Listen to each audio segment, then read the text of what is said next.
Welcome to a US Open 2024 predictions video, and I just want to start off by saying, always gamble responsibly. I feel like I know my stuff when it comes to tennis, but you can't just message me in Yugoslavian when your bet loses and threaten my family. It happened last time. It happened last time. I'm only human and sometimes I get these predictions wrong. So it's up to you whether or not you want to take the punt and try and win some money here, but please don't threaten me and my family. Without any further ado, here's a few tips for this year's 2024 US Open Championship. Brought to you by McDonald's. The only reason we wore this hat is because it makes me feel more American. So before I launch into a few matchups that I think you guys could potentially have a punt on, I want to talk about my prediction for the actual winner of the US Open 2024. Now, obviously we know about all the controversy surrounding Jannik Sinner's doping incident. I don't want to comment too much about that. Obviously, it has been dealt with by the jurisdiction and the Jedi Council of the ATP board, I may say. I do believe that after Novak Djokovic's sterling Olympic victory, I do think that he's playing unbelievable tennis. His leg doesn't seem to be as much of a concern. Obviously, Novak being the number 2 seed, Jannik being the number 1 seed, I do think that those two guys are the guys to beat, specifically when it comes to playing on this surface too, because they both play so well on those hard courts. And I'm gonna say that it's gonna be the number 1 and 2 seed in the final. I can't see how those guys aren't gonna meet in the final. So I'm gonna come out and say that, and I think that Novak will win that in 4 or 5 sets. Now let's go through some of the specific matchups that you'll see during the tournament. It's very likely this match will be completed by the time this video drops. However, let's just test my tennis acumen here. First thing I want to talk about here is this matchup. My good friend Kokkinakis, who most likely will be the best man at my wedding, which will never happen. It's extremely doubtful that I'll ever tie the knot. He's taking on Stefanos Tsitsipas. Look, I will say this. Obviously, Stefanos, the number 11 seed, a fantastic tennis player, and on paper, you would expect Stefanos to come away with a win. However, I'm going to say this, bias aside, I think that's a great matchup for Kokkinakis. I think with his forehand, his big first serve, and he hits the ball extremely heavy. I think this is a while ago they did this test, but some of you may not know this. They did a test on how many revolutions are on the ball on the forehand wing, topspin wise, on the ATP tour.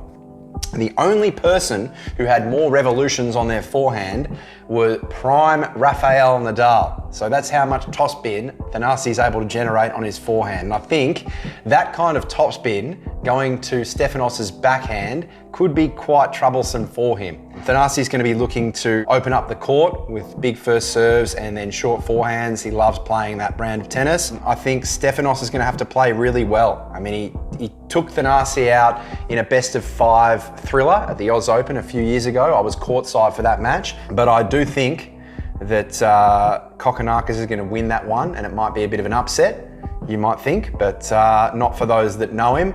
I think Thanasi is going to get the job done in 4 or 5 sets there. You heard it here first. Let's see what happens. All right, let's talk about this one. Casper Ruud versus Gael Monfils. Now, we all know what Gael's capable of. He is an absolute physical specimen.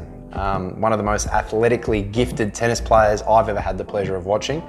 And Casper Ruud, absolute workhorse, very good ball striker, incredibly fast, and always puts 110% into every ball. Casper being the number 8 seed, on paper you would think that Casper's going to breeze through him there, but you can't really count Gael out ever. And he just won the UTS. That's not really a barometer of a player and their level, because UTS is obviously, how do I say this, severely altered tennis rules.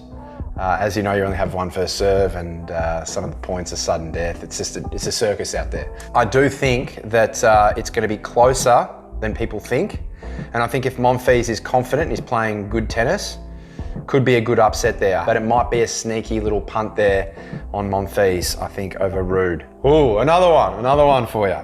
Andrei Rublev versus Arthur Rinderknech. Rublev is a phenomenal player. I've said this many times, but he can be erratic. And he's got a hectic temperament too on the court. We've seen him obliterate a lot of rackets and be charged with all sorts of audible obscenities. And I think that Rinderknech, I mean, I know he just scraped through his last match against Eubanks, but when he's playing well, Rinderknech is frustrating because he serves well and he hits the hell out of the ball. He can have off days where he plays appallingly, and when he's on, he's not a player you want to see on the other side of the net. Now, Rublev obviously a massive hitter too, but I think if Rinderknech starts playing really well and frustrates Rublev and he gets down on himself, he might implode, and therefore Rinderknech might actually sneak away with a win. So Arthur Rinderknech is paying $4.75 as it stands currently on Sportsbet, and I'm going to chuck 20 bucks on Arthur just because I think at those odds it's probably worth the punt. Obviously Rublev is the favourite. Please gamble responsibly, but if Rinderknech is playing well, he can cause some problems. Next one I want to talk about is Ben Shelton taking on Bautista Agut. Now, this one's going to be interesting, and I'll tell you why. Obviously, Ben Shelton, homegrown hero. The crowd's going to be right behind him. They love him in the States. He's the big hitting yank with a humongous serve and a massive forehand. Plays big authoritarian tennis. He's not afraid to swing for the fence. That style of tennis, that particular brand of tennis, which is one of my favorite sayings, is a dying art form. The game's getting slower, the balls are getting heavier, and these rallies are drawing out, which is exactly why I want to say this. Bautista Agut, that guy is not human when it comes to cardiovascular fitness.